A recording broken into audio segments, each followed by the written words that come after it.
Engke itu nasabari na engkaki na matabolo-bolo ko Allah Ta'ala baraka na bore kani nan dia na pajumpa ikone di tanai na engka makeguna mak baraka laur sinina idik mana engke hadireki gereja mana mak foto perlawanan keluarga tapai mak si kampung tak foto bayi.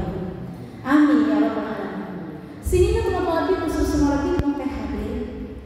Pada subuh hari ini kita akan membahas tentang citra perempuan ideal dalam pandangan Islam. Kenapa? Karena seringkali perempuan itu diidentikan, dipersonifikasikan seolah-olah perempuan itu citra idealnya perempuan hebat, perempuan terbaik, tugas utamanya adalah 3R. Apa itu 3R? Dapur, sumur, dan kasur. Iya, dapur, sumur, dan kasur. Seolah-olah kalau perempuan sudah ahli mengelola 3 tempat itu, ahli memasak, ahli Tommy mencuci, ahli Tommy melayani suami di atas ranjang. Oh, itu di perempuan terbaik. Sementara sebaliknya, komakun Rai sibuk di luar berbisnis, sibuk joko pak guru, sibuk joko ceramah. Perempuan masalah. Ini keliru. Sini tahu lebih kesesuaian lebih untuk hadirin yang sirkum Allah Ta'ala. Mari kita lihat seperti apa sebetulnya citra perempuan ideal itu. Di dalam Al-Quran, Quran surah An-Nahl ayat 97 seperti tadi yang saya bacakan, Allah Subhanahu wa Ta'ala berfirman, "Man amila sholihan min zakarin aw unsa." Barang siapa yang berbuat kebaikan amal soleh, baik dia laki-laki maupun dia perempuan dalam keadaan beriman, falanuhyiyannahu hayatan thayyibatan wa lanajziyannahum ajrahum bi ahsani ma kanu ya'malun. Maka sungguh kata Allah, akan aku berikan kehidupan yang baik baginya dan aku akan membalas kebaikannya jauh lebih baik dari apa yang telah mereka lakukan. Jadi semakin banyak kita lakukan, kita kaum perempuan, insya Allah kita akan dapat pahala lebih banyak. Jadi kedudukan perempuan, fungsi tugas perempuan sangat mulia dalam pandangan Islam. Bahkan perempuan itu sesungguhnya adalah manusia yang luar biasa hebat, sebagaimana hebatnya kaum laki-laki. Kita dicipta oleh Allah sama-sama mulia, laki dan perempuan. Menurut Andre Gurutta Profesor Dr. Kiai Haji Nasaruddin Umar, Imam Besar Masjid Istiqlal Jakarta, beliau menjelaskan bahwa secara fisik dan juga psikologis laki-laki dan perempuan memang berbeda, tetapi tidak untuk dibedakan. Sehingga istilah beliau yang sangat terkenal dalam bukunya Argumen Kesetaraan Gender Perspektif Islam, beliau menjelaskan bahwa Islam sangat mengakui yang namanya distinction, perbedaan, tetapi tidak mengakui yang namanya discrimination. Boleh berbeda, perbedaan itu memang ada. Bapak pakai songkok, saya pakai mukena. Itu perbedaan tampilan. Perbedaan fisik juga pasti berbeda. Saya bisa hamil, Pak, bisa melahirkan, bisa menyusui, tapi Bapak tidak. Tetapi laki-laki punya kelebihan. Kelebihannya adalah fisik yang kuat, sehingga peluang untuk mencari nafkah itu lebih mudah. Karena kewajiban laki-laki memberi nafkah pada keluarga. Tapi kalau ada perempuan mampu membantu suaminya, wah, tidak ada masalah. Itu lebih bagus. Lebih banyak kita lakukan, lebih banyak kita memberi manfaat bagi manusia, sesama manusia, itu akan jauh lebih mulia dalam pandangan Islam. Karena itu, dalam buku ini tadi, Argumen Kesetaraan Gender Perspektif Islam, yang menjadi buku karya Bapak Profesor Nasaruddin Umar untuk meraih gelar doktor penelitian di sangat banyak negara di luar negeri sehingga mampu melahirkan buku tersebut. Pengantar buku itu adalah seorang profesor juga, namanya Profesor Kamarudin Hidayat. Beliau mantan rektor di 2 perguruan tinggi terkemuka di Jakarta, mantan rektor Universitas Paramadina dan juga mantan rektor Universitas Syarif Hidayatullah Jakarta, Profesor Kamarudin Hidayat. Beliau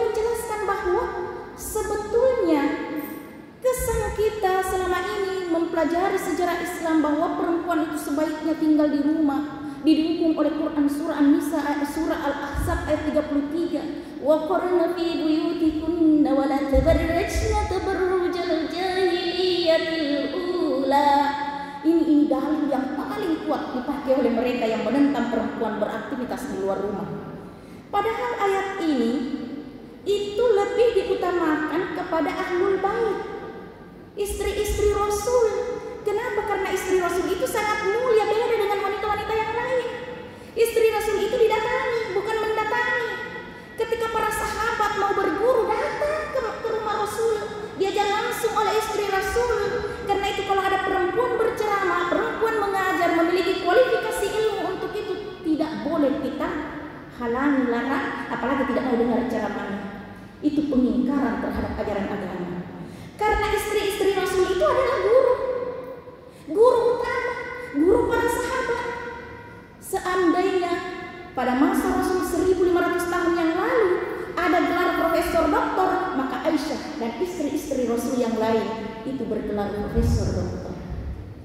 Maka tepatlah kiranya Adinda, Ketua IPMI, Ikatan Dai Muda Indonesia menghadirkan saya di sini. Dan saya berterima kasih sih teman-teman lebih khusus lebih ke hadir diberi kesempatan untuk tampil di sini, ingin menjelaskan tentang bagaimana sih potret ideal perempuan dalam pandangan Islam, yang tentu saja bukan hanya urus 3R, dapur, sumur, dan kasur. Citra perempuan ideal menurut tadi Profesor Dr. Kamarudin Hidayat dalam pengantar buku Argumen Kesetaraan Gender 3. Kalau perempuan memiliki 3 aspek ini, insya Allah perannya akan luar biasa. Yang pertama adalah perempuan itu harus memiliki yang disebut dengan kemandirian, istiqlalus sahsi. Istiqlalus sahsi, kemandirian untuk menentukan pilihan-pilihan pribadi. Agar dia sama decing cocok, kita jangan. Ada kalau dapat dongok-dongok, tahu ya? Iya. Nah, istri tidak boleh menentang apa kata suami.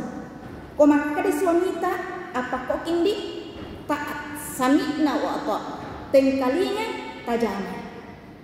Tapi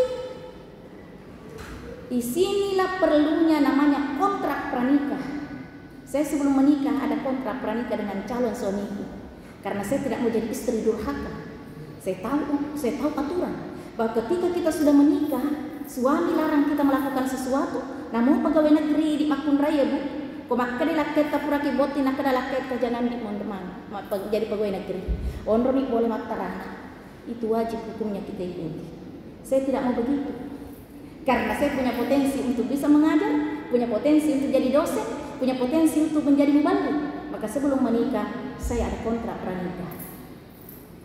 3, isi kontraknya. Yang pertama, hari ini kita berjumpa, besok saya dilamar karena tidak mau berpacaran. Suamiku adalah pacarku, bukan pacarku suamiku. Beda itu Pak. Itu satu. Yang kedua, isi kontrak perkawinannya adalah kopalek suku toto. Saya tidak mau tinggal di rumah orang tua, tidak mau tinggal di rumah mertua. Minimal kontrak rumah supaya cepat kita mandi. Isi yang ketiga. Yang ketiga adalah saya ini punya ijazah. Tidak lama lagi meraih gelar S2 Magister 18 lebih yang lalu. Lebih ini 10 atau butik. Nah, waktu itu saya tinggal menunggu hari untuk diwisuda S2. Saya memiliki ijazah S2, saya berpeluang untuk jadi pegawai negeri, dan saya punya hobi berceramah, sangat dimakai kalau aja berceramah. Saya juga punya hobi mengurus umat, berorganisasi. Kota yang orang jama matur kuraki voting, mari kita menikah. Ibu dan melalui si memang sebelum terjadi, buat metoki madoraka. Sini teman-teman lebih khusus lebih mungkin hadir. Alhamdulillah waktu itu calon suamiku setuju dan kami menikah. Kami sudah punya 3 anak, kami rukun bahagia. Tahun Ramadan ini adalah Ramadan pertama saya tidak didampingi oleh suamiku kemana-mana. Karena di dekat rumah ada masjid, suamiku manajer masjid, anakku jadi imam tarawih. Alhamdulillah, anak perempuanku jadi penceramah. Jadi tidak bisa makan kodon dibawa-bawa, dan saya sudah mandiri juga bisa kemana-mana. Iya. Baik sini teman-teman lebihku, sesuruh lebihku, kita hadir yang masjid yang Allah Subhanahu Wa Taala. Itu satu. Yang kedua adalah perempuan ideal dalam memiliki yang disebut dengan istiqlalu iqtisadi, kemandirian finansial. Malesi mengelola bisnis. Apalagi sekarang, Pak. Beda dulu. Dulu pola keluarga kita, orang tua kita mewariskan pola keluarga, suami berkebun, suami bertani, suami pengimpang, suami matasi. Perempuan tinggal di rumah, kelola apa yang dibawa oleh suami. Itu dulu. Kenapa dulu begitu? Karena otot lebih dikedepankan. Laki-laki punya otot kuat, maka cocok dengan model rumah tangga seperti itu. Tapi sekarang berubah, Pak. Terjadi pergeseran nilai di tengah masyarakat. Profesi sekarang tidak lagi dibutuhkan otot terlalu besar. Justru yang dibutuhkan sekarang ini adalah otak. Siapa yang punya otak cerdas, laki dan perempuan memilikinya.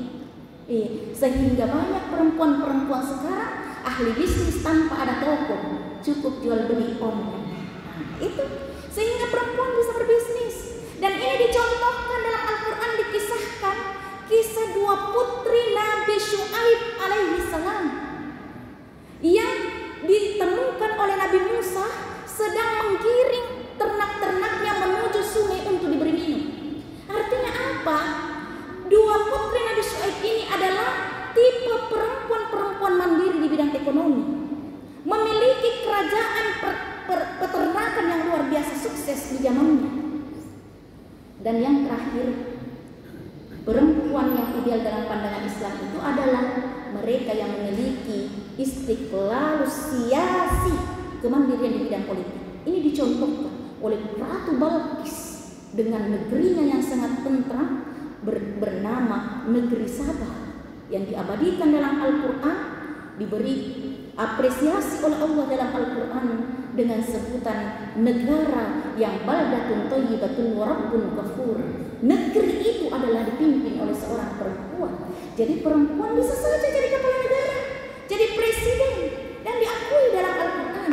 Telah dicontohkan oleh Ratu Balqis, istri Nabi Sulaiman alaihi salam. Mudah-mudahan ibu-ibu tidak hanya mengurus 3R ya, tapi mari kita beramal lebih banyak lagi agar supaya kita memberi bakti pada negeri, bakti pada agama, sekaligus melahirkan anak keturunan yang saleh-saleha agar kita dapat punya akbar bersama dalam surga dengan kebaikan-kebaikan yang kita lakukan dan lebih banyak. Saya kira demikian sebagai pengantar. Mungkin ada yang ingin bertanya, disilakan.